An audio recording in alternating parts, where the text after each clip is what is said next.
Vamos a seguir con la serie sobre la fe verdadera. Y hoy voy a hablar acerca de, el tema se llama distorsiones de la fe. Distorsiones de la fe. Y vamos a leer en Tito 1:10.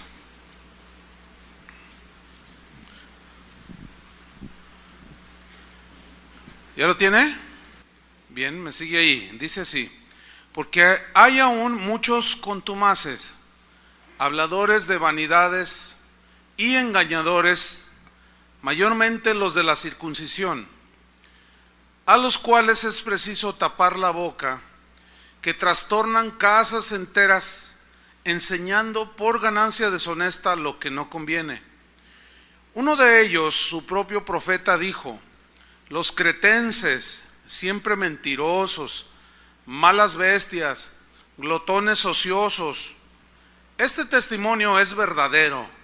Por tanto, repréndelos duramente para que sean sanos en la fe, no atendiendo a fábulas judaicas ni a mandamientos de hombres que se apartan de la verdad.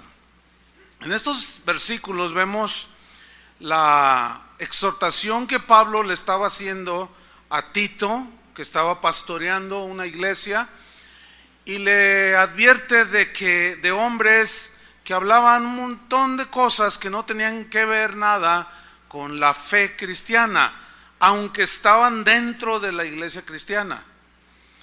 Y Pablo, advirtiendo de este peligro, sabedor de que es más fácil creer la mentira que la verdad, Pablo le da una instrucción a Tito y le dice en el versículo 13: repréndelos duramente. Suena duro, ¿no? Pero significa con firmeza. Repréndelos duramente con firmeza. Para el propósito de la reprensión era para que sean sanos en la fe. Sanos en la fe. Qué importante es que un cristiano, alguien que dice que se dice seguidor de Jesús, qué importante es que tenga una fe sana, según este versículo. Así como en lo natural, nuestra alimentación, si es buena, nuestro cuerpo va a crecer y se va a desarrollar y vamos a estar sanos, físicamente hablando. Espiritualmente hay una analogía también. Doctrina mala, fe defectuosa. Doctrina mala, fe distorsionada. ¿Me explico? Y la manera en que se distorsiona la fe en muchos creyentes está en el versículo 14. Dice: no atendiendo a fábulas que algunos judíos estaban difundiendo dentro de la iglesia, ni a mandamientos de hombres que se apartan de la verdad del evangelio. Bueno, esta encomienda de Pablo al pastor Tito es muy actual. Dios sigue advirtiéndonos acerca de hombres que hablan un montón de cosas que pueden perjudicar y dañar la fe de los cristianos. Y el Espíritu Santo está con esta encomienda el día de hoy, diciendo de no ser flexibles en cuanto a la fe, sino inflexibles en cuanto al guardar la fe. Pablo, cuando estaba a punto de morir, dijo: he terminado la carrera, he guardado la fe. Él defendió las verdades del evangelio como la fuente de su fe. Qué importante es eso. El cristianismo bíblico, subrayo el cristianismo bíblico, porque ahorita el día de hoy hay conceptos del cristianismo bien nada que ver, pero el cristianismo bíblico hace afirmaciones muy claras, muy concretas, muy concisas. Por ejemplo, dice que la salvación viene por la fe en la persona y en la obra de Cristo. ¿Están de acuerdo con eso? Es contundente ahí. Es una verdad fundamental de las Escrituras. Las doctrinas esenciales del cristianismo no pueden ser modificadas, no pueden ser enmendadas como son enmendadas las constituciones en los distintos países. Vamos a enmendar el artículo 123 para que va evolucionando la sociedad. No, la palabra de Dios no es así. La palabra de Dios es eterna. Es sí y amén. No se puede reinterpretar, no se puede modificar, no se puede hacer correcciones a lo que Dios ya decidió que quedara escrito. Jesús aseveró: el cielo y la tierra pasarán de vigencia, pero mi palabra no pasará. Esa seguirá y es vigente, fue vigente antaño, es vigente el día de hoy. La mayoría de las religiones fundamentan su validez en las experiencias que tengan los adeptos a cierta religión. Ay, sentí esto, ay, sentí acá, ay, vi esto. Los sentimientos forman el sentir de las personas, es muy importante en los miembros de la mayoría de las religiones. Aún hay religiones que tienen una buena influencia para que los seguidores de estas religiones tengan una conducta moral buena, pero el cristianismo bíblico, escuchen bien, no se fundamenta en lo que yo sienta o deje de sentir o de pensar o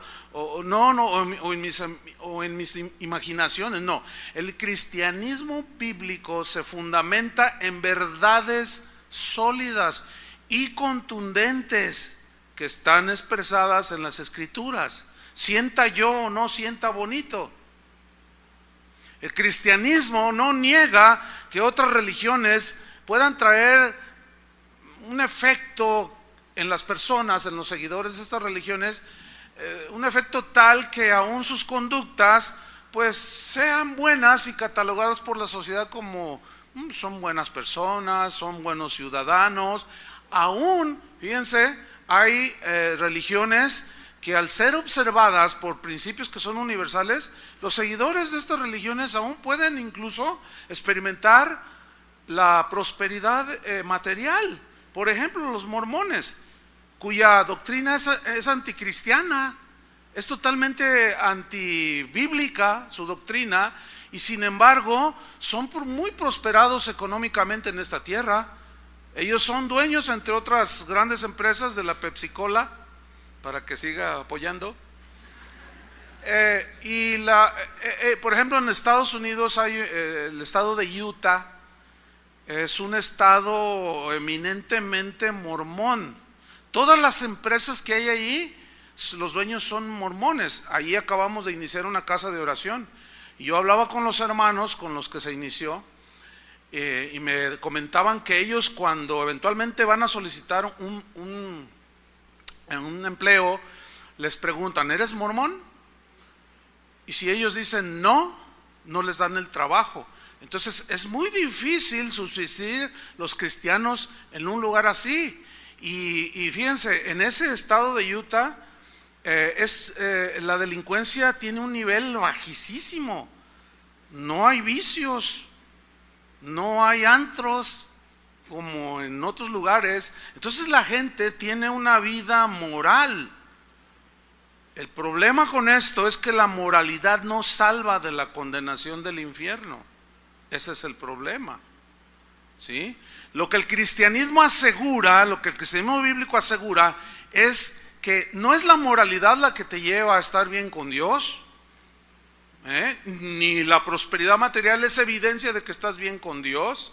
El cristianismo bíblico te asegura que el único camino a la paz con Dios es por medio de la fe en Jesucristo.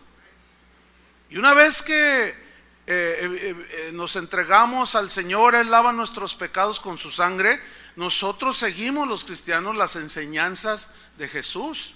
Justificados pues por la fe, tenemos ¿qué? Paz para con Dios. Es la única manera, por medio de su Hijo Jesucristo. Ahora bien, en la vida cristiana, los cristianos, pues los sentimientos ahí están. A veces sentimos la presencia de Dios, ¿verdad que sí? Pero a veces no la sentimos, eso es subjetivo. Eso no es un mensaje central en la Biblia, que sintamos o no la presencia de Dios. Si la sentimos, pues qué bueno, y si no la sentimos no pasa nada. El justo por la fe vivirá. Hay cambios en las vidas de muchos cristianos que son lavados en la sangre de Cristo, pero escúcheme bien, el sentir y el que Dios me dio mucha felicidad en esta tierra o aún prosperó mi negocio, ese, hermanos, no es el mensaje central del cristianismo bíblico. No. Muchos comparten su testimonio de cómo Jesús cambió sus vidas.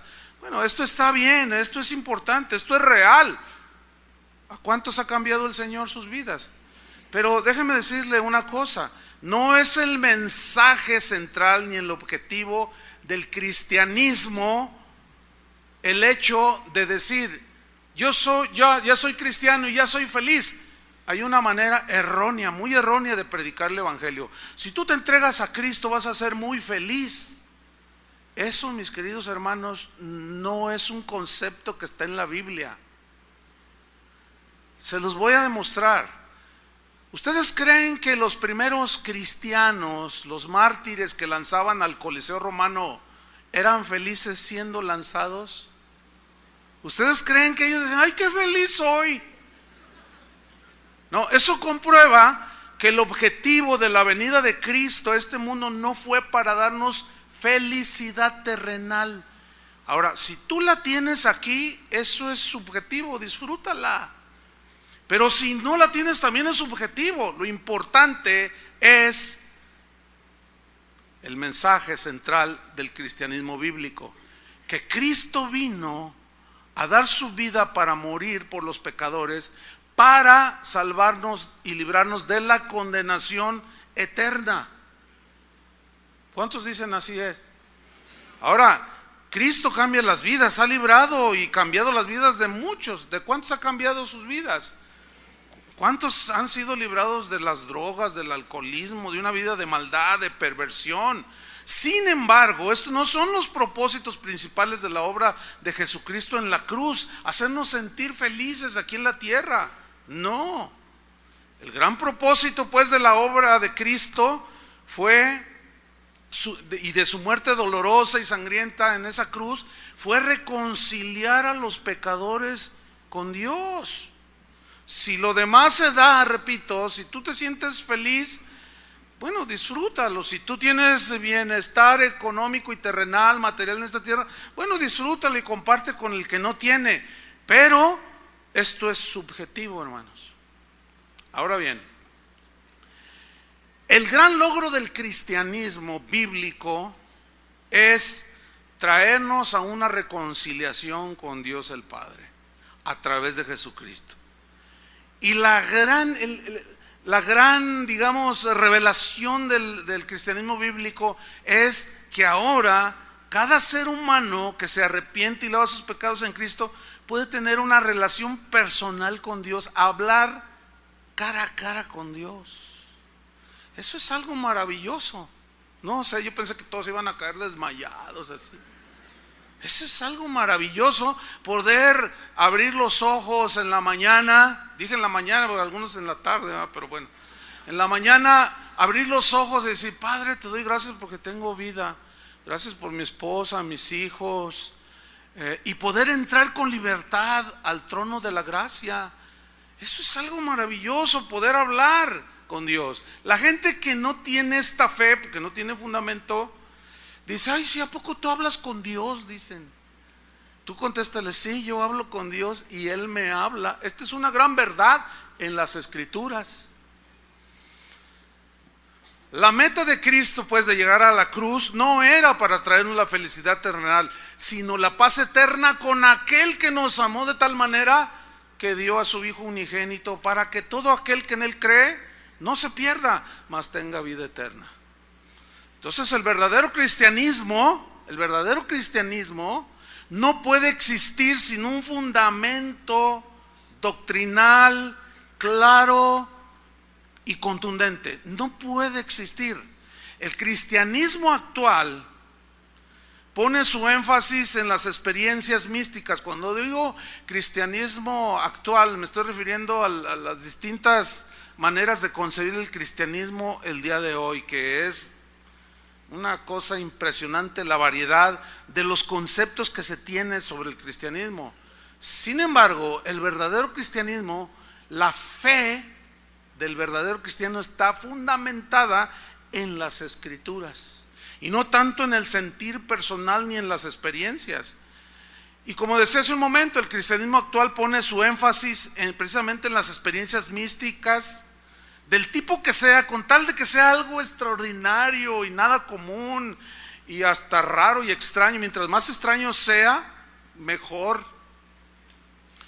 Se aceptan todo tipo de doctrinas ajenas a las Escrituras, que puedo mencionar, la lista podría mencionar cientos, ¿sí? Que van desde la risa santa le llaman a alguien que se ríe descontroladamente y interrumpe al predicador. A veces el mismo predicador está risa, y no predica. Se cae al suelo, se revuelga, risa santa, dicen. Hasta cristianos en reuniones vomitando y dicen vómito santo. O sea, en realidad el asunto, uno dice, ¿cómo puede la gente tener fe en eso? Fe distorsionada. Esa no es la fe que enseñan las Escrituras. Ahora, a todo eso hay que añadirle a que muchos predicadores en la actualidad no están predicando el Evangelio.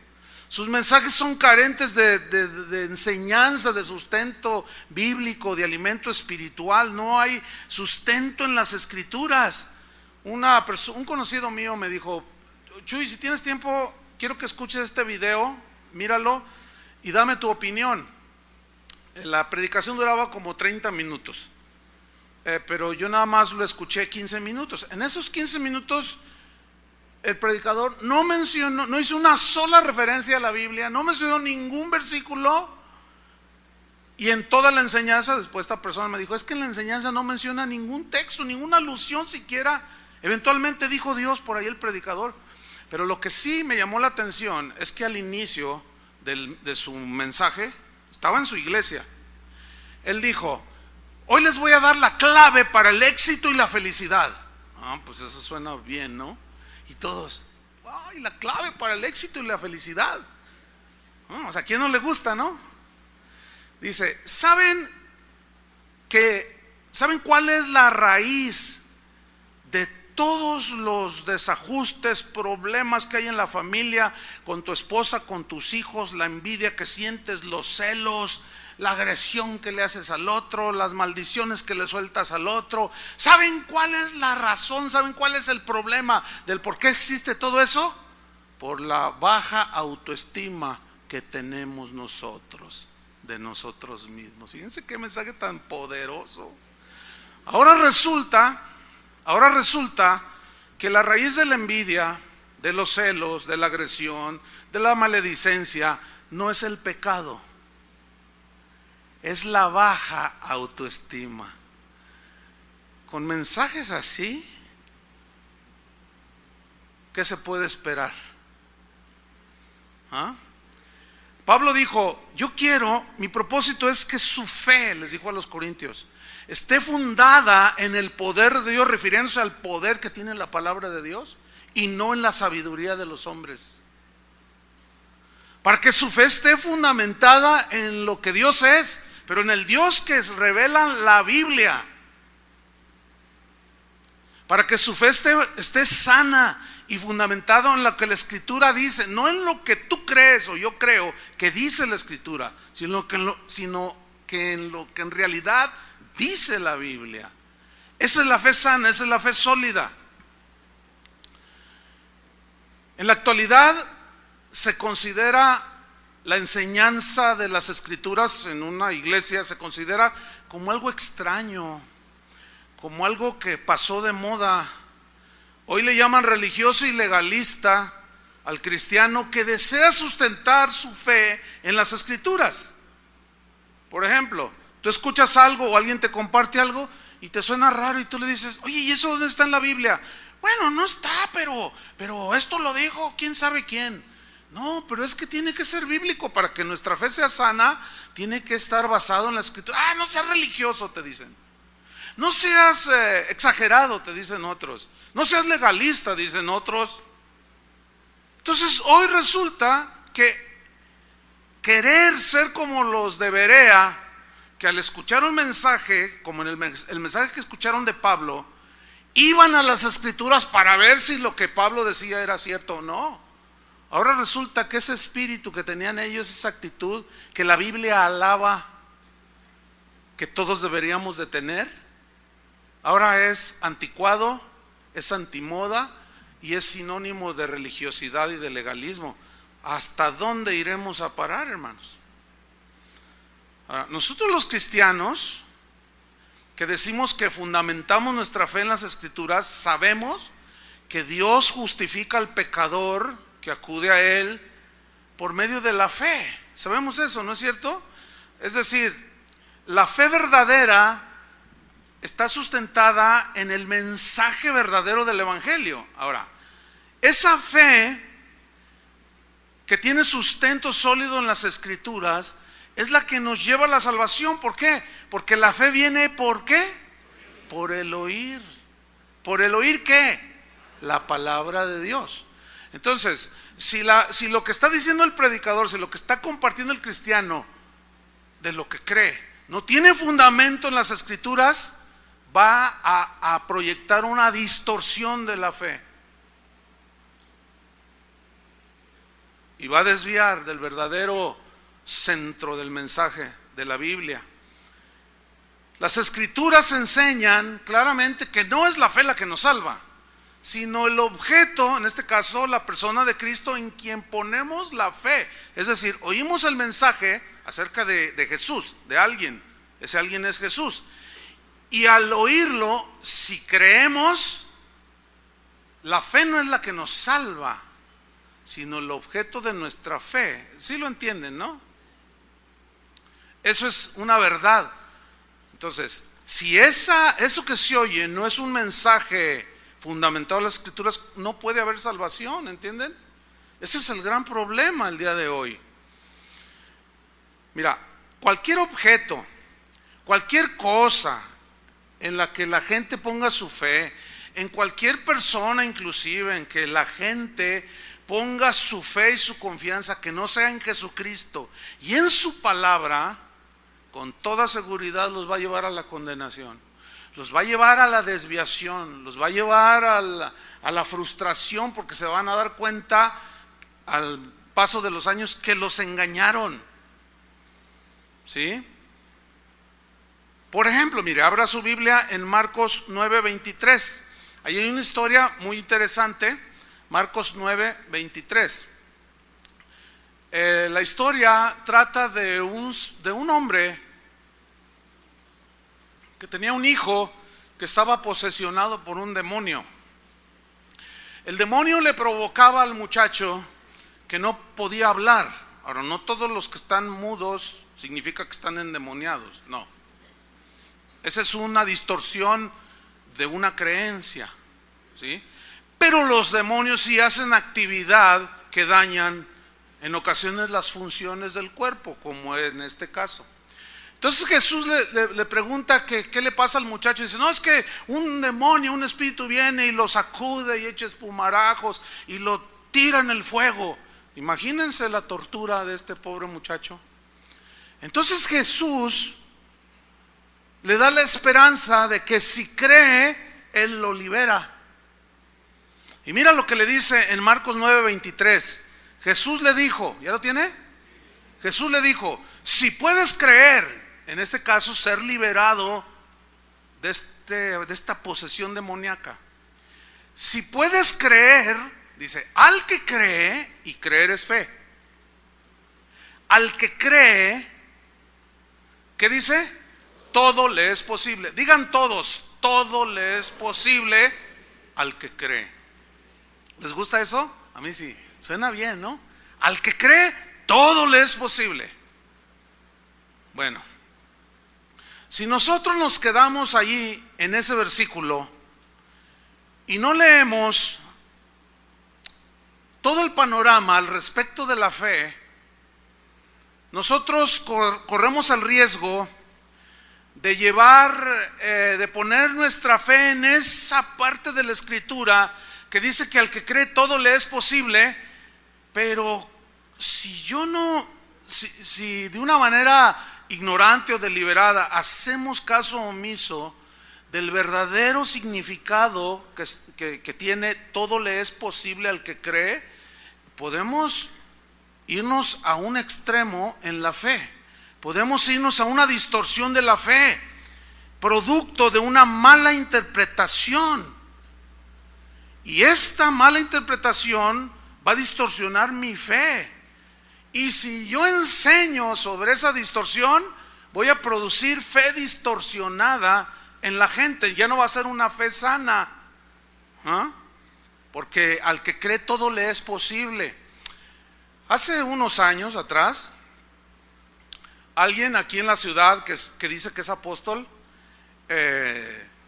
un domingo en su congregación, cuando estaba ahí enfrente de su gente, le dijo: hermanos, Dios me ha dado una tremenda revelación. Dice: hoy es un día de liberación y de salvación, dice, lo confieso, dice. ¿Cuántos de ustedes, les pregunto, cuántos de ustedes tienen familiares que murieron sin Cristo? Levanten su mano. No, pues muchos levantaban la mano. No les estoy poniendo una... Pongan más atención. Ok. Les dice este apóstol: ¿cuántos de ustedes tienen familiares que murieron sin Cristo y están en el infierno ahora? Levanten su mano. Y entonces empezaron a levantar la mano. ¿Quién tiene? No, mi papá. Mi papá murió sin Cristo, por más que le prediqué, blasfemó y se burló, y era parrandero, era mujeriego, se drogaba, era borracho, se murió y se fue al infierno. Y usted, mi abuelita era bruja, hacía limpias y hacía conjuros y maldecía gente y les cobraba, y no quiso entender el evangelio, no quiso lavar sus pecados en la sangre de Jesús, y se murió y está en el infierno. Pues les tengo buenas noticias, hermanos. Y todos dice: hoy es un día de salvación, porque Dios me reveló que Dios le había dicho: pídeme. Y Dios me mostró y me dijo: quiero hacer liberación y salvación el domingo. Dile a la gente que si creen y piden por sus muertos que murieron en sus pecados, yo los voy a sacar del infierno. ¿Por qué? ¿Por qué creyó esto? Porque él decía, el apóstol, porque ahí dice que al que cree, todo le es posible. Pregunto, ¿todo es todo aquí? Es evidente que no. Todo se refiere a aquello que tiene sustento en las Escrituras.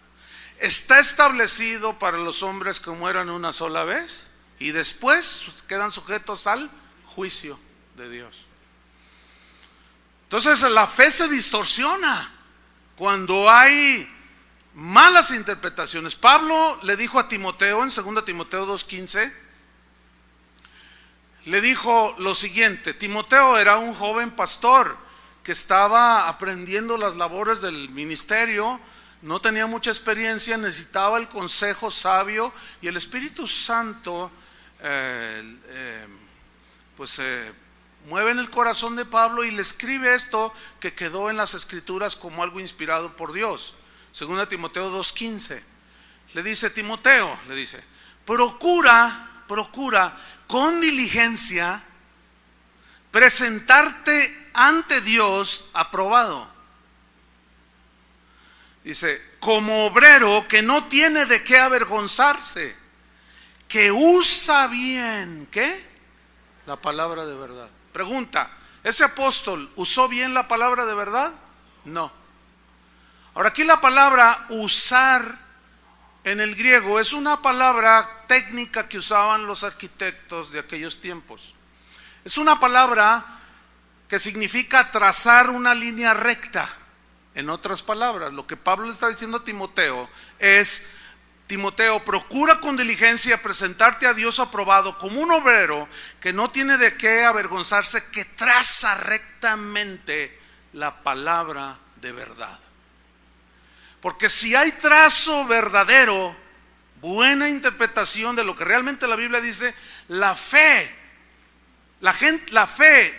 que la gente ponga en ese mensaje tuyo, Timoteo, esa gente va a tener una fe sana, una fe sustentada. Por eso tienes que usar bien la palabra de verdad. Y le dice en el versículo 16, mas evade profanas y vanas palabrerías, porque conducirán más y más a la impiedad, y su palabra carcomerá como gangrena. O sea, aquí su palabra significa su mensaje distorsionado. Fíjate lo que dice, carcomerá como gangrena. Irá pudriendo la fe de algunos, de los cuales, y luego menciona a dos, de los cuales son Himeneo y Fileto.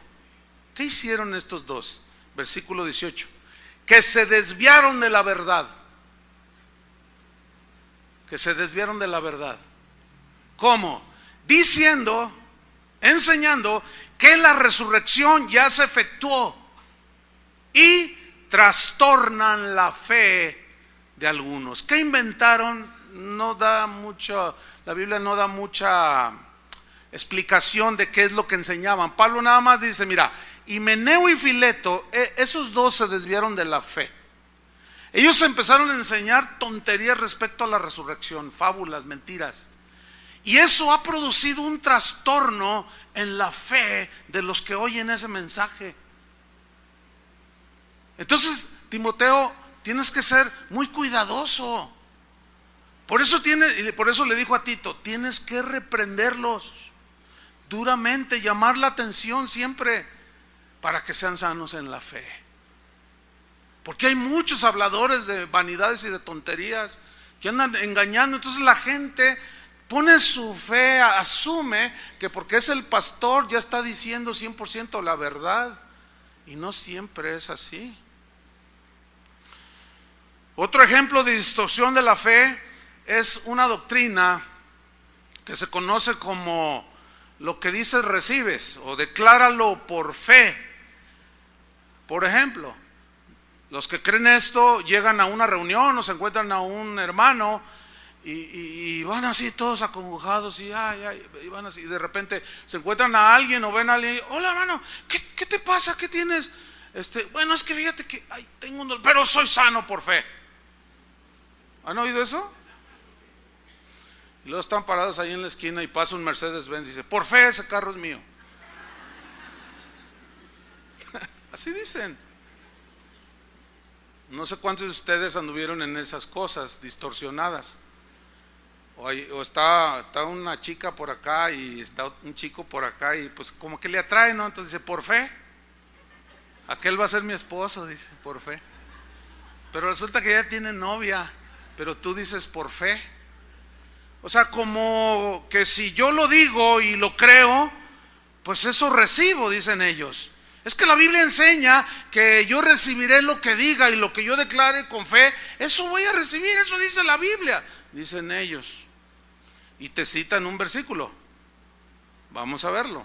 Marcos 11:23, es el favorito.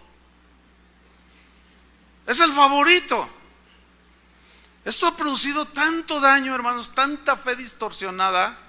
Pongan mucha atención. Todavía no acabo el mensaje, para que no me vea feo. Marcos 11:23. Dice así. Aquí está hablando Jesús. Y dice, porque de cierto os digo que cualquiera que dijere a este monte, quítate y échate en el mar, y no dudar en su corazón, lea con atención, sino creyere que será hecho lo que dice, lo que diga le será hecho. Pregunta, ¿ese versículo les parece como que suena así como algunos creen? Sí suena, ¿no? ¿O no? Voy a leer la última parte. Si tú le dijeras a este monte, quítate y échate en el mar, y no dudara en su corazón, sino creyere que será hecho lo que dice, ahí está, lo que dice, lo que diga le será hecho. Bueno, parece como que dice allí. Ahora bien, si nos quedamos ahí en ese versículo, cometemos un grave error. La Biblia, como hemos enseñado en otras ocasiones, la mejor manera de leerla y de predicarla y de enseñarla es de una manera tomando todos los pasajes, el pasaje completo. Si nosotros nos quedamos ahí, corremos el riesgo de malinterpretar el versículo creyendo supuestamente algo que supuestamente dijo Jesús. Ahora, ¿cómo saber si estoy interpretando lo correcto? Hay varias reglas de interpretación de la Biblia. Una de ellas dice que el versículo a interpretar se debe de tomar el contexto de la palabra o la frase o el versículo que se ha de estudiar. Esto es muy entendible. Estas son reglas de interpretación no solo de la Biblia, de cualquier texto literario. Es más, si usted recibe una carta de su papá que vive en los Estados Unidos o de su hijo que vive en los Estados Unidos, usted no empieza a leer la carta de la mitad, ¿verdad que no? Porque corre el riesgo de entender algo que nunca dijo. Pero si usted lee toda la carta, se le aclara lo que está diciendo su hijo que vive por allá o su familiar. La Biblia es igual, hermanos. Esto se llama la regla del contexto, de la interpretación por el contexto de las Escrituras. Y el contexto, ¿qué es el contexto? Lo que viene antes del versículo y después del versículo. Vamos a hacer un ejercicio al respecto, para que nosotros podamos ver que viendo el contexto se nos aclara que la frase lo que dice se refiere a lo que decimos y pedimos en la oración. No se refiere a una declaración arbitraria que yo digo, una declaración de fe. No, eso no es bíblico. Eso ha distorsionado la fe de muchas personas. Vamos a hacer este ejercicio. Vamos a tomar de nuevo Marcos 11:23, ¿ok? Porque de cierto os digo que cualquiera que dijere a este monte, el monte, yo les expliqué en otra enseñanza sobre la fe, era en el contexto judío, era metáfora de las dificultades, de los problemas que enfrentaban la gente de ese tiempo, y era algo metafórico cuando se decía, tengo una montaña enfrente de mí, no sé cómo enfrentar esta montaña. Aquí la lección de Jesús en todo el pasaje es respecto de la fe, porque en los versículos anteriores es cuando Jesús se secó la higuera y Señor, se ha secado la higuera, y Jesús les dice, tened fe en Dios, que eso ya lo compartimos también, ¿se acuerdan? Tened fe en Dios, y luego de ahí se desarrolla esto. De cierto os digo que cualquiera que dijera a este monte, quítate y échate en el mar, y no dudar en su corazón, sino creyere que será hecho lo que dice, lo que diga le será hecho. Versículo 24.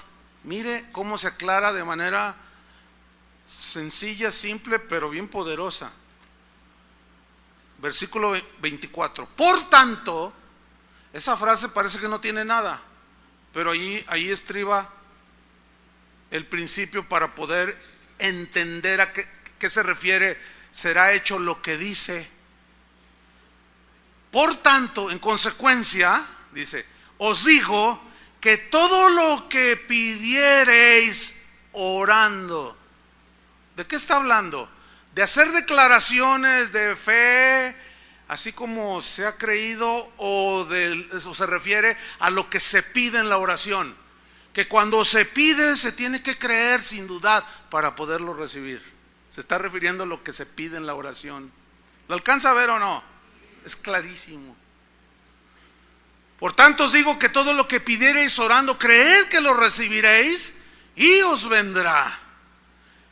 En la versión, una versión parafraseada dice Marcos 11:24, por esto les digo, crean que ya han recibido todo lo que estén pidiendo en oración y lo obtendrán. En la versión Palabra de Dios para Todos dice, se lee así el versículo 24.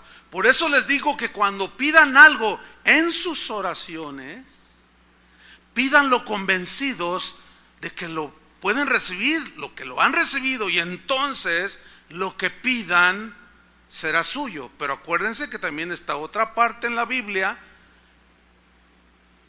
que habla que lo que pedimos, si es conforme a su voluntad, Él nos lo dará.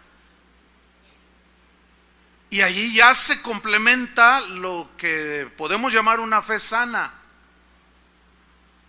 Una fe distorsionada en una aseveración que la Biblia no enseña, ha distorsionado la fe de muchas personas. Déjeme contarle un caso que viví hace años de esto. Yo tenía unos amigos que tenían 2 hijos, varoncitos, pero ellos querían la niña. Y me dijeron, Chuy, ayúdanos a orar porque vamos por la niña. Ah, pues está bien, pues claro que sí. Ayúdanos a orar porque queremos una niña, queremos otro hijo, pero que sea niña. Ah, está bien. Y yo los dejé de ver por un tiempo. Un día me los encuentro por ahí en un lugar ahí, en un centro comercial. Y la vi a ella con su pancita. Y le dije, hola, no me digas. Sí, me dice. ¿Estás embarazada? Dice, estoy embarazada. Ay, gloria a Dios, pues felicidades. Y pues me gocé con ellos, ¿no? Entonces le digo, ¿y cómo va el bebé? Dice, no es bebé, es una beba. Y dice, y ya tiene nombre, se llama Sarita. Y le digo, ya hicieron un estudio y ya se dieron cuenta que es una niña. Dice, no, pero yo lo declaro. Dice, por fe es una niña y se llama Sarita. Entonces yo dije, andan en este rollo estos hermanos. Entonces yo le dije, oye, mira, pero es que eso de que porque yo lo declaro y lo digo y lo creo y lo confieso, eso anula la soberanía de Dios. Eso anula la voluntad de Dios, porque Dios es el que da la vida. A veces nos concede las peticiones de nuestro corazón, siempre y cuando estén en su voluntad. Pero a veces no nos concede las peticiones del corazón. A veces no nos responde a las oraciones y a los deseos que nosotros tenemos. ¿Están conscientes de eso? Eso es el otro lado de la verdad. Que al no entenderla se distorsiona la fe. Y se asegura que todo lo que tú declares se tiene que hacer, porque lo que dices lo estás diciendo con fe y creyendo, y lo recibo porque ahí dice, Jesús lo dijo, el que diga todo lo que dice creyendo lo recibirá. Y ella es Sarita.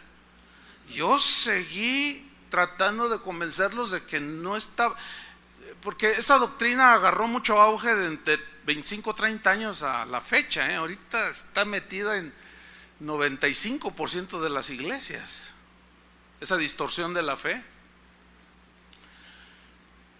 No, ellos ya habían agarrado esa distorsión.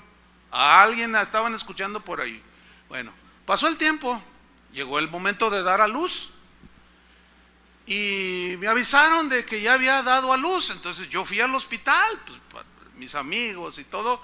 Por cierto, el hospital es el 3 Colonias, que está aquí abajo, por esta misma cuadra con 8 de julio. Ahí estaban ellos. Entonces yo entro al cuarto y lo primero que veo es a él, así, miren.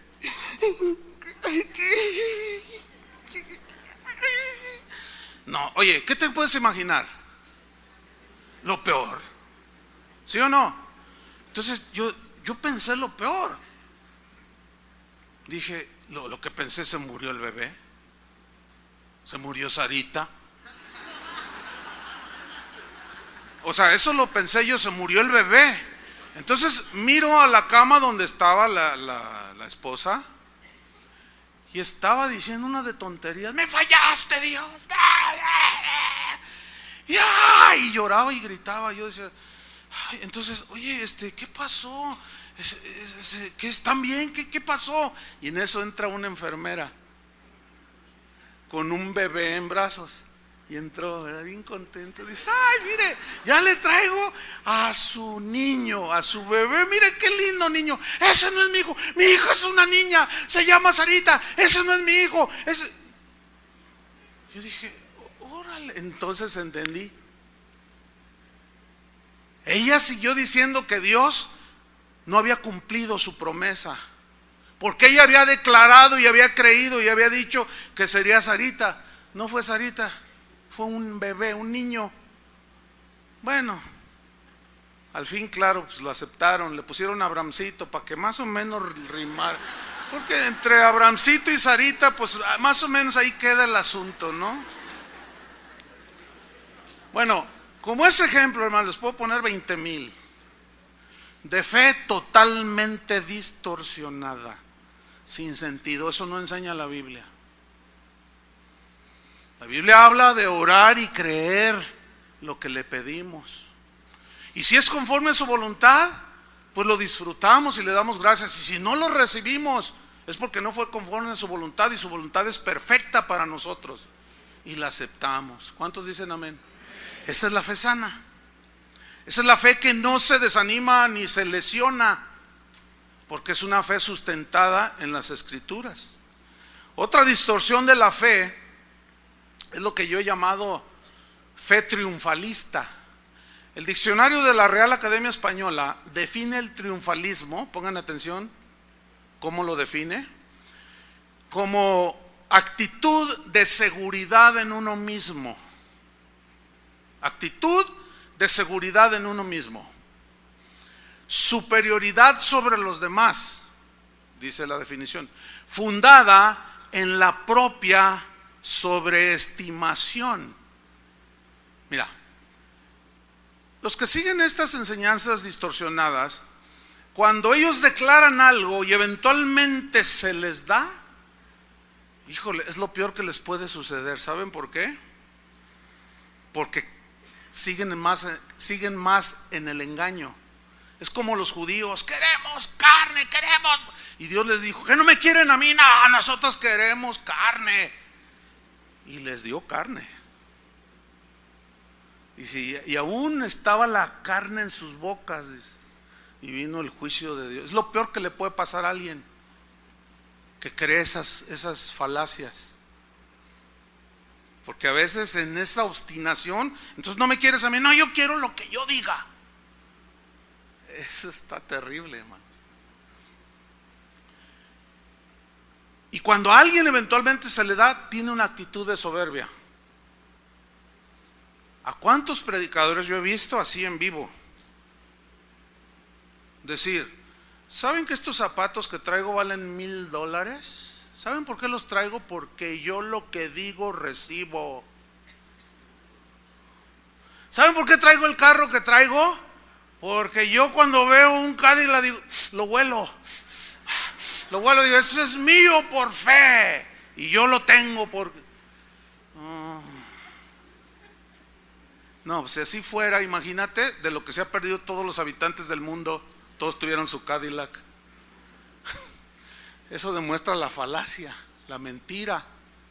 Desgraciadamente eso se ha metido dentro de la iglesia y ha distorsionado y trastornado la fe de muchos. Entonces el triunfalismo es una actitud de seguridad en uno mismo, superioridad sobre los demás. Es que no tienen fe, yo sí tengo una super fe.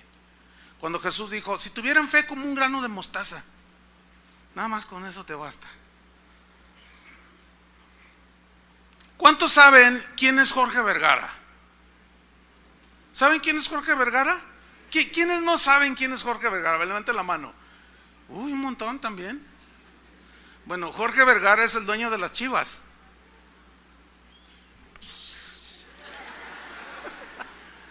Bueno, Jorge Vergara es un hombre seguidor de la metafísica aristotélica. Es un seguidor de la confesión positiva. Es un hombre que dice que tú debes de pensar positivo y hablar positivo para que tú puedas crear tu propia atmósfera de éxito. Entonces, si tú piensas que te va a salir todo bien, te va a salir todo bien. Si tú hablas positivamente, tienes una actitud mental positiva, todo a tu alrededor va a ser positivo y bueno. Y él es propagador incluso de esa filosofía. Fíjense, los del mundo. Ahora, no faltó el predicador que oyó alguno de estos y dijo: oye, eso está bueno, además checa con la Biblia lo que dices, te será hecho. Y dicen: no, hombre, esto está tremendo. Y luego dicen: el diablo, el mundo nos ha robado lo que nos pertenece.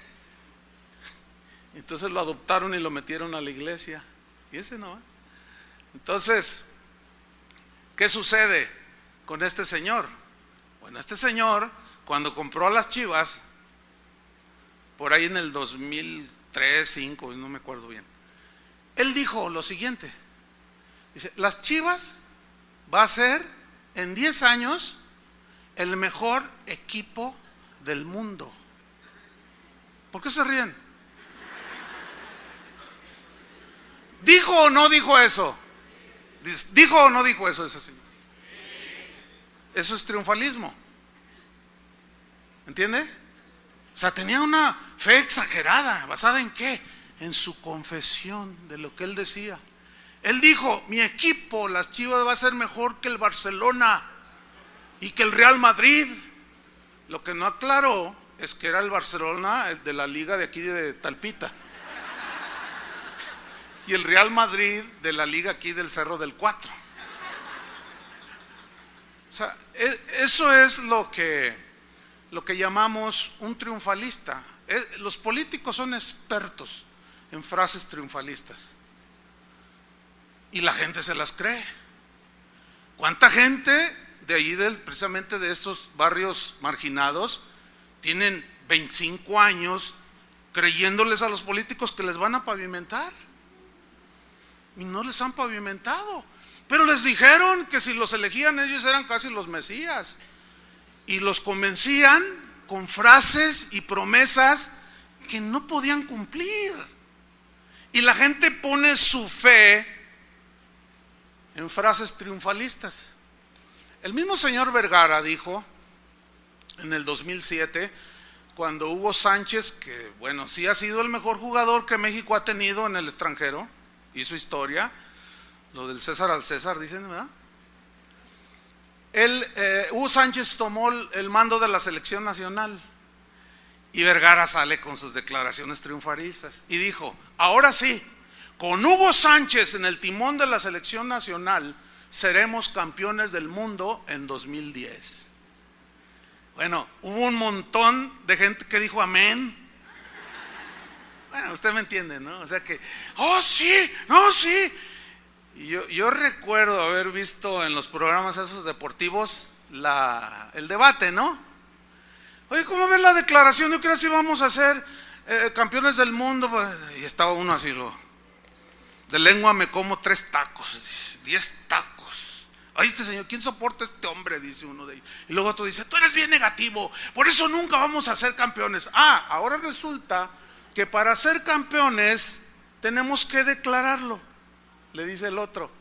Ahora imagínate, 20 equipos en el mundial, vamos a poner que son 20, y los 20 declaran que van a ser el campeón.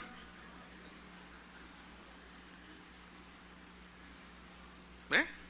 Bueno, eso es lo que es el triunfalismo. Bueno, ¿ha oído esas frases que dicen Guadalajara para Cristo? ¿Las ha oído? Eso es lo que yo llamo una fe triunfalista, exagerada, prepotente. ¿Basada en qué? En que Dios me reveló, dicen algunos. Dios me mostró en un sueño y en una visión. Cenaste muchos tacos, mi estimado. En el 2008 hubo una campaña aquí en Guadalajara. La campaña se conoció como Vive lo Rojo. No sé cuántos de ustedes se acuerdan de esa campaña, Vive lo Rojo, que había espectaculares por toda la ciudad, unos espectaculares con fotos de un supuesto Jesús, ¿no? Con iPod, audífonos, en patineta, y decía: Jesús es chido, y cosas de esas. No sé si se acuerdan. Bueno, yo recibí la invitación para apoyar la susodicha campaña.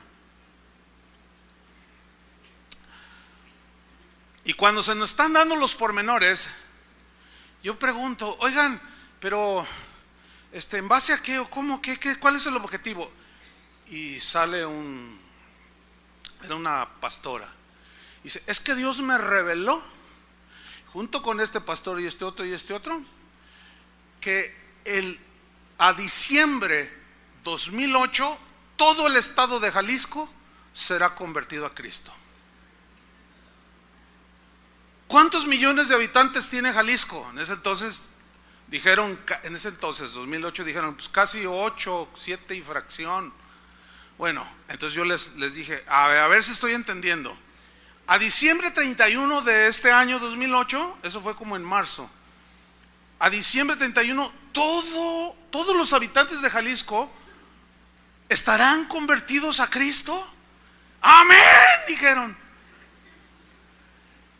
A ver. Otra vez. A ver si estoy entendiendo. Esto significa que todos los pandilleros de Jalisco al 31 de diciembre se van a convertir. Amén, dijeron. Gloria a Dios, a su nombre, gloria. Órale. Eso significa, estoy entendiendo que todos los carteristas y los malandrines de Jalisco se van a convertir al 31 de diciembre del 2008. Amén, dijeron. Órale. Todos los homosexuales de Jalisco se van a convertir. Amén, dije. Todos los adúlteros, amén. Los diputados del Congreso, todos. Híjole. Al 31 de diciembre. Entonces yo les dije, eso supone, la junta era seria, no había así como ustedes se ríen. Digo, da risa porque pues da risa, ¿no? Pero no estaba así allí. Yo les dije, entonces estoy entendiendo que aún el 31 de diciembre del 2008, aún el cardenal Sandoval Íñiguez se va a convertir. Y dijeron amén. Lo declaramos, dijeron. Lo establecemos, lo reclamamos y lo confesamos, dijeron. Bueno, ¿y en la iglesia de quién se va a reunir el cardenal Sandoval Íñiguez? Yo les dije, ¿saben una cosa? Esto no es objetivo. Esto no tiene una objetividad en la fe. Porque Jesús mismo dijo, vayan por todo el mundo y prediquen el evangelio a toda criatura. El que creyere y se bautice será salvo. El que no creyere será condenado. ¿Qué significa eso?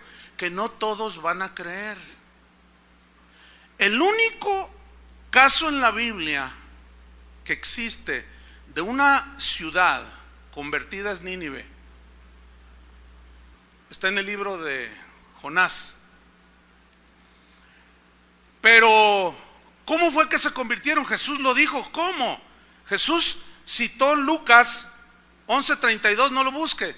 Jesús dijo, los hombres de Nínive se levantarán en el juicio contra esta generación y la condenarán, porque a la predicación de Jonás se arrepintieron. ¿A la qué? A la predicación de Jonás se arrepintieron. ¿Cómo viene la fe que nos lleva a la salvación? ¿Por oír qué? La palabra. ¿Sabe qué me dijeron en esa junta? ¿Cómo iba a ser la conversión? Es que Dios le reveló a algunos, dijeron ahí, que los cartelones rojos, el rojo era símbolo de la sangre de Cristo. Todas las sangres son rojas, ¿no? Pero ellos dijeron, a mí me lo dijeron, que los espectaculares estaban a la entrada del aeropuerto, a la salida, en la Minerva, en las salidas allá de Morelia, de Zapotlanejo, hacia el norte, allá a la costa. Estaban los espectaculares a todo lo que daban ahí, de color rojo. Y ellos me dijeron a mí, es que Dios nos reveló que como el rojo es el color de la sangre de Cristo, y cuando vean a Cristo ahí en ese espectacular, el Espíritu nos reveló que cuando la gente viera el color rojo, se iban a arrepentir. Entonces, yo ya no podía, o sea, yo dije, ¿hasta dónde? ¿Qué más tengo que escuchar? Entonces ya un poco así, pues así como, no sé, pues entre triste, medio frustrado. ¿Cómo es posible? Son pastores. Yo les dije, o sea que va el Chapo Guzmán manejando, va al aeropuerto a tomar su avioneta privada y ve un cartelón rojo y dice, ay, qué malvado soy. Digo, hermanos, ¿hasta dónde? ¿Hasta dónde? ¿De dónde ustedes sacan tanta cosa? ¿Sabe qué me dijeron? Chuy, tú no eres un hombre de fe. Así me dijeron. Pero ¿sabe qué? Lo más así, se va a morir de la risa. ¿En qué terminó aquella plática? Bueno, yo salí, yo les dije, bueno, ok, yo no puedo participar en algo que estoy viendo a todas luces, que no es. Bueno, dice, prepárate, me dice uno de ellos. Prepárate porque tú vas a tener una iglesia mínimo de 200,000 personas, ¿no? Y aunque tú no las hayas ganado, no sé qué, te las vamos a mandar porque todos se van a convertir. Ah, está bien. Yo dije, pues ni en el estadio caben 200,000, yo no sé dónde las voy a meter. Entonces yo les dije, bueno, ok, les dije, nos vemos el 31 de diciembre del 2008 de este año. Bueno, hace casi 6 años de eso, 5 años. ¿Qué pasó? ¿Ah? El cardenal sigue dando lata, aunque ya no es el cardenal. Sigue ahí dando cosas. Cada vez hay más homosexuales y más descarados. Cada vez hay más violencia, más narcotráfico, más perversión, más maldad. ¿Qué pasó? Bueno, ¿sabe qué dijeron después de que vieron que nada de nada? Dijeron, Chuy es el culpable. Yo le dije que se iba a reír. Es que es increíble que yo había boicoteado la campaña. Ahora resulta que soy Zeus. Ahora resulta que soy más poderoso que Dios, porque si Dios les dio la revelación y el Espíritu les habló, entonces ahora resulta que yo soy más poderoso que el Espíritu. Por favor, miren, me da una tristeza, créamelo, y aunque no me lo crea, pero yo sigo orando por esos pastores. Sigo orando, sigo pidiéndole a Dios que tenga misericordia, que algo haga. Ahora, pregúnteme usted o imagínese qué es toda esa gente que está bajo esos liderazgos. Bueno, todas esas congregaciones se han dividido no una vez, quién sabe cuántas veces. Entra gente, se va gente, entra gente, se va gente. ¿Todo por qué? Por una fe triunfalista, ¿entienden? Por declaraciones basadas en no sé qué cosas, con objetivos totalmente que agreden las escrituras, nada que ver. ¿Y qué me dicen de la fe idealista? Así le llamo yo la fe idealista. Bueno, ¿qué es el idealismo? Es una filosofía que dice que la realidad no existe en el mundo físico, sino en la mente. Entonces, como mi mente, por ejemplo, yo he oído todas esas declaraciones, por ejemplo, ¿se acuerda de John Lennon, aquel ex Beatle que murió asesinado por uno de sus fans, precisamente, que compuso una canción que se llamó Imagina? ¿Se acuerdan de eso? Los que son de acá, los de Timbiriche para acá, pues esos no. Él cantaba, la canción más o menos decía, imagínate un mundo como una hermandad. Imagínate que no hay distinción de razas, imagínate que no hay religión, imagínate todos abrazándonos y quién sabe cuánta cosa. Bueno, eso era un idealismo. Eso no se puede dar. ¿Por qué? Por la maldad que habita el corazón del ser humano. Nada más por eso. Pero eso nada más está en la mente. Se habla del idealismo de Platón, por ejemplo, que anhelaba muchas cosas muy bonitas. Nosotros podemos ser idealistas en ese sentido, y acá en la mente echarle vuelo y decir, ay, Ay. Y dice, ay, si mi papá se portara así y mi mamá no le gritara y yo me portara mejor, ay, amor y paz, y nos íbamos todos al zoológico y nos íbamos todos por, ay, qué bonito sería, y yo poder ver a aquella que hoy me cae gorda y verla y pues darle rienda suelta al idealismo. Entonces la fe idealista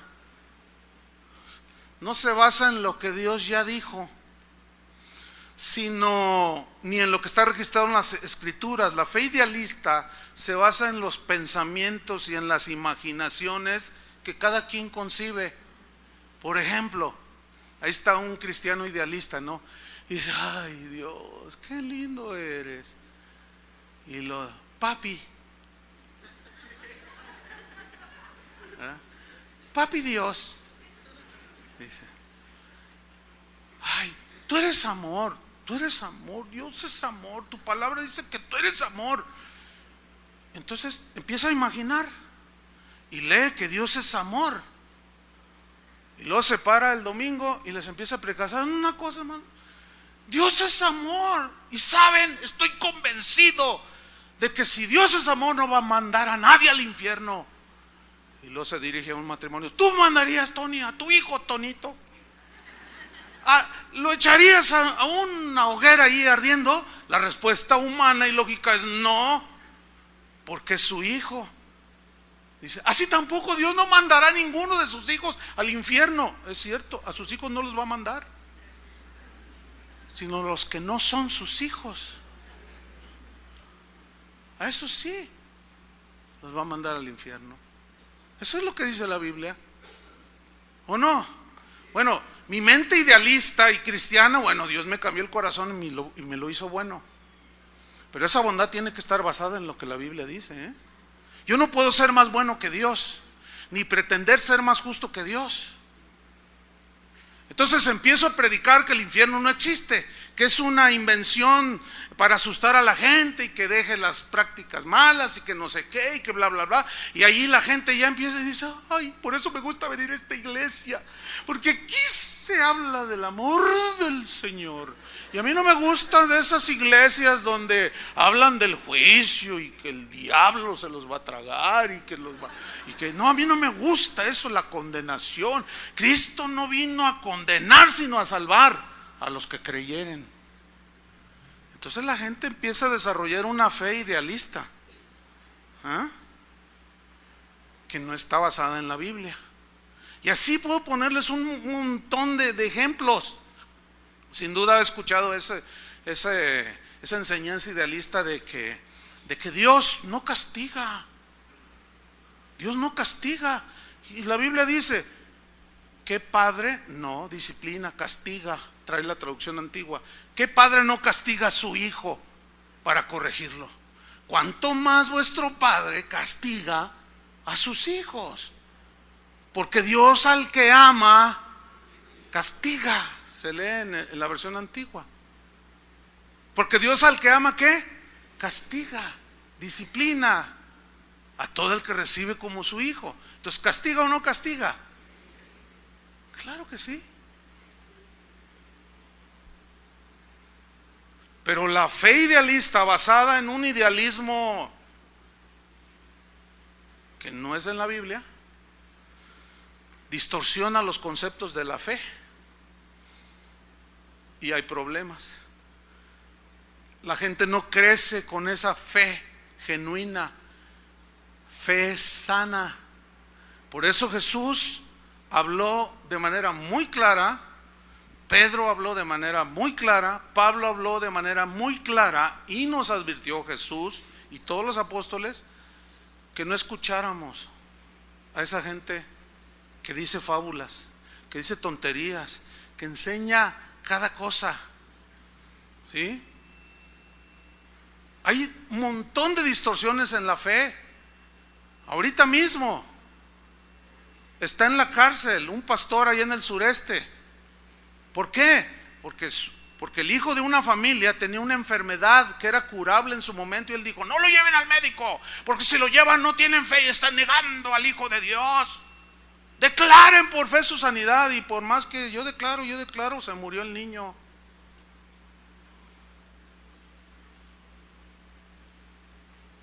Y lo demandaron, está en la cárcel.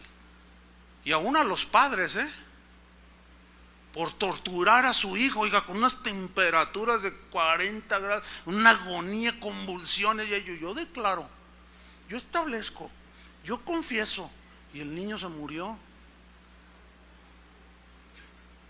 ¿Es pecado ir al médico?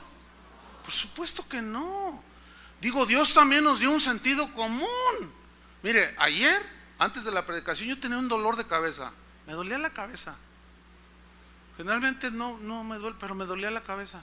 Entonces yo me sentía mal, hasta débil, ¿no? Y dije, Señor, tú puedes sanarme. Y venía a la congregación, desde mi casa me empezó a doler. Y nada. Y antes de empezar, Señor, y nada, no, pues que me tomo unas aspirinas. Dios nos ofendió, ¿o sí? Pablo le dio remedios a Timoteo porque padecía del estómago, le dio un remedio casero. Pablo era un hombre de fe. ¿Y por qué le dio un remedio casero? Eso no es negar la fe, hermanos, eso es usar el sentido común que Dios puso también en nosotros para sabernos conducirnos aquí en la vida. Si yo quiero construir una casa y necesito un diseño, no voy con un carnicero, ¿verdad que no? Oiga, usted me va a hacer mi casa. No, pues a mí tráigame una vaca y verá que yo se la destazo bien para que haga su asadito. Pero una casa, no, yo declaro por fe que tú me la vas a hacer. Oiga, qué raro suena eso, ¿no?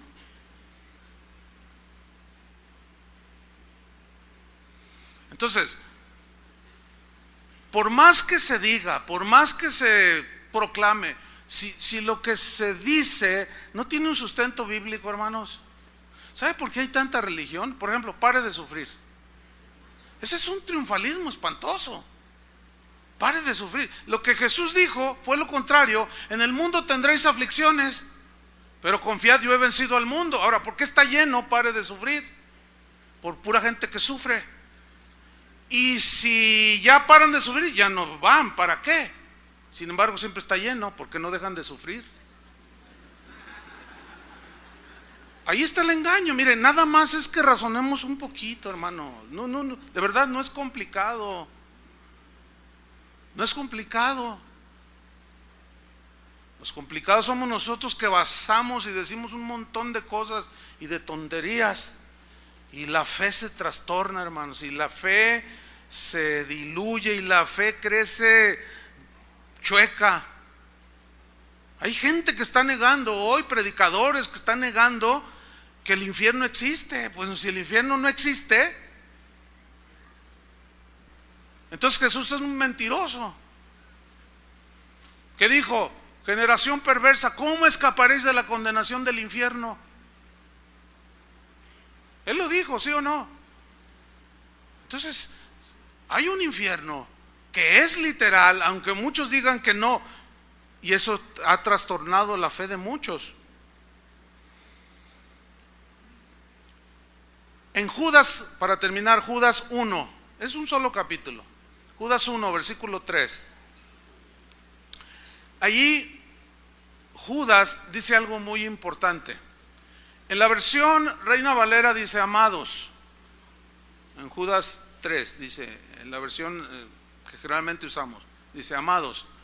Por la gran solicitud que tenía el escribirles acerca de las cosas que son comunes de nuestra salvación, es necesario que yo les escriba para que contendáis, así dice su versión, para que contendáis ardientemente por la fe que ha sido dada una sola vez a los santos, a los creyentes. Ahí habla una palabra importante, contender. Pero aquí contender no habla pleitear como en las cruzadas, ¿verdad? Y que yo, a ver, ¿cuántos son musulmanes? ¿Verdad? A ver, los moros, vamos a darles, y vamos a cortarles la cabeza porque no creen como nosotros. No. Esos fueron los abusos de la fe. No tiene que ver nada con Dios eso. No, nosotros no vamos a defender la fe, o no vamos a contender en ese sentido. Aquí contender es defender. ¿Defender qué? La fe que nos es preciosa, la fe sana, ¿entiendes?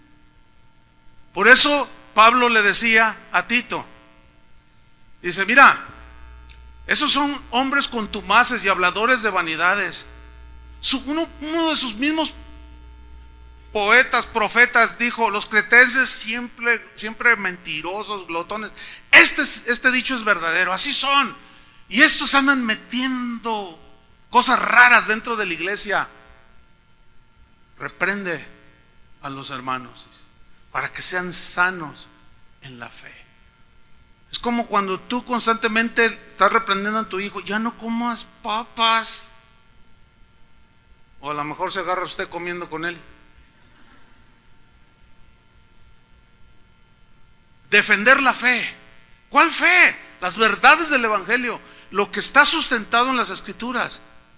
Esa es la encomienda para nosotros. Pablo, cuando estaba a punto de irse a la presencia del Señor, dijo, he terminado la carrera, he guardado la fe. He guardado la fe. Significa las verdades. Ahí fe son las verdades fundamentales del cristianismo. Y el mismo Pablo dio la advertencia a Timoteo, le dijo, Timoteo, vendrán tiempos peligrosos, porque habrá hombres amadores de sí mismos, vanagloriosos, soberbios, blasfemos, etcétera, que tendrán apariencia de piedad, pero negarán la eficacia de ello. A ellos evítalos, dice. Dice, porque el Espíritu dice claramente que en los postreros tiempos algunos apostatarán de la fe. ¿Qué es apostatar de la fe? Apostatar es dejar la fe sana, las verdades sanas del Evangelio, las verdades que verdaderamente te llevan a Dios, que te infunden fe, te infunden confianza, te ayudan a entender esas promesas, y esas promesas se reciben a través de la fe y la paciencia, y tú corres con paciencia la carrera que tienes por delante, puestos los ojos en Jesús. Bueno, esa fe es la que la Biblia nos enseña que debemos de defender. Pues nosotros no nos cansaremos una y otra vez de enseñarles, de animarles, de alentarles, de reprenderlos duramente a veces, para que sean sanos en la fe. Porque esa sanidad de tu fe tiene que ver mucho con el mensaje que escuchas. ¿Qué es lo que cuando te encuentres con la montaña y no sepas cómo enfrentarla, tú vas a orar? Y es cuando el Señor te va a dar la palabra rema que hablamos en una ocasión. Entonces tú oras en base a eso y tú lo crees. Señor, dame sabiduría, no sé cómo enfrentar este problema.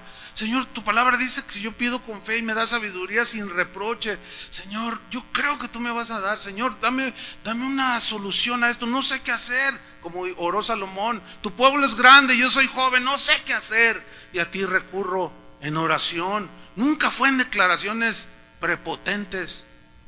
Siempre fue en un pedir, y ese pedir creyendo que lo iban a recibir. Y Dios le dijo a Salomón, por cuanto no me pediste riquezas, sino sabiduría, te doy sabiduría y además te añado riquezas. Esa es la fe que nosotros debemos de seguir, hermanos. La fe sana, fundamentada en una enseñanza sana. Por eso tenemos que analizar todo lo que escuchamos. No se crea de todo lo que se habla en internet, de todo lo que dicen los predicadores, más ni siquiera de lo que yo digo. Usted sea como los de Berea y vea si esas cosas son así. Y sigamos pues en esta carrera de la fe, hermanos, porque esto nos va a ayudar a tener una fe sólida y no distorsionada. Se va a encontrar con algunos cristianos que tienen una fe totalmente distorsionada, que creen cosas rarísimas. Yo me acuerdo en los años 80, 70, 80, Yo escuchaba predicadores decir: hermano, si usted viene del catolicismo, eso del agua bendita, no, como el agua no tiene ningún poder para nada. Y decían los predicadores, ¿se acuerdan los que son de ese tiempo? Y nos decían: ay, no, pero el agua bendita. Y luchábamos porque prevaleciera el agua bendita, aunque seguíamos siendo cristianos. Como aquel hermano cuando lo bautizamos, que lo tomo y yo te bautizo en el nombre del Padre, el Hijo y del Espíritu Santo. Y le espérame, pastor. ¿Te acuerdas, Chuy? Ya nomás le hicimos todo. Todavía traíamos un montón de cosas. Bueno, yo escuchaba esas predicaciones y nos querían quitar la fe supersticiosa. Y ahora es común en los púlpitos. Hasta hay un video en Tuyú de un predicador que está predicando y trae una botellita de agua y está predicando. Y dice: y el agua del Espíritu, que no sé qué, que quién sabe qué. Y trae y dice: y ahora reciban el Espíritu. Y todos los que estaban allí, que los muertos cayeron al suelo. Y tú dices: ¿qué es eso? Antes se reprendía la agüita bendita, ahora ya hasta nos la venden. Y entonces, como vio que algunos cayeron por el poder del Espíritu, se emocionó el predicador y los demás también estaban. Yo: ¿qué mover? Avivamiento. Empezaron a decir: tráeme más botellas de agua, le decía. Ahí se ve. ¿Cuántos han visto este video? Ya hay algunos. Entonces, tráeme más botellas. Entonces, y recibas. Entonces, como eran un montón de botellas y más o menos son caritas, y más si son Bonafón, a uno ungido y dirigido por el Espíritu Santo se le ocurrió ir a conectar una manguera. ¿Han visto? ¿Ya identificaron ese video? Búsquenlo. ¿Cómo se llama el video ese? Para que vean hasta dónde hemos llegado, hermanos. El pastor que usó una manguera para llenarlos del Espíritu, porque el agua es símbolo del Espíritu. Y un iluminado fue y conectó una manguera y se la trae y dice: ¡aleluya!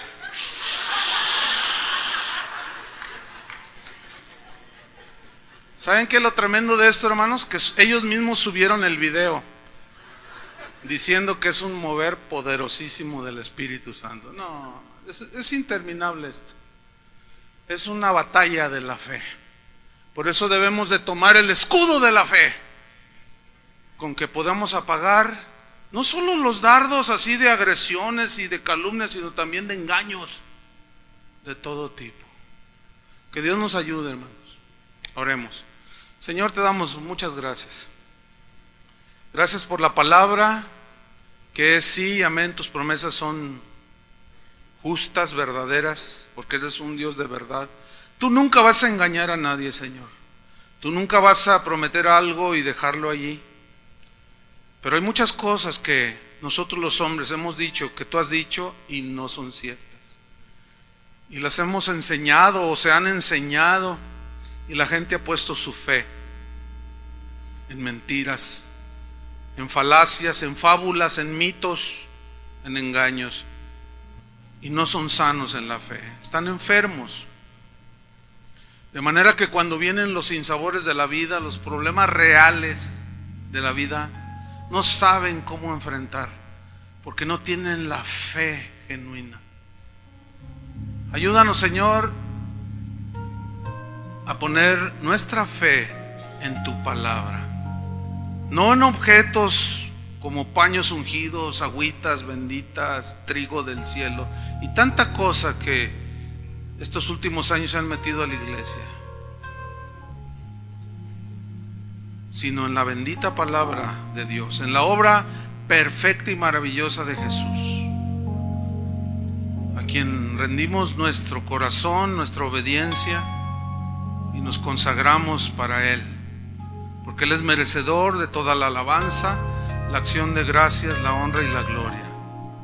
Recíbela, Señor, de tu pueblo, y tú sabrás cuidar a tu pueblo, los que son tuyos, Señor.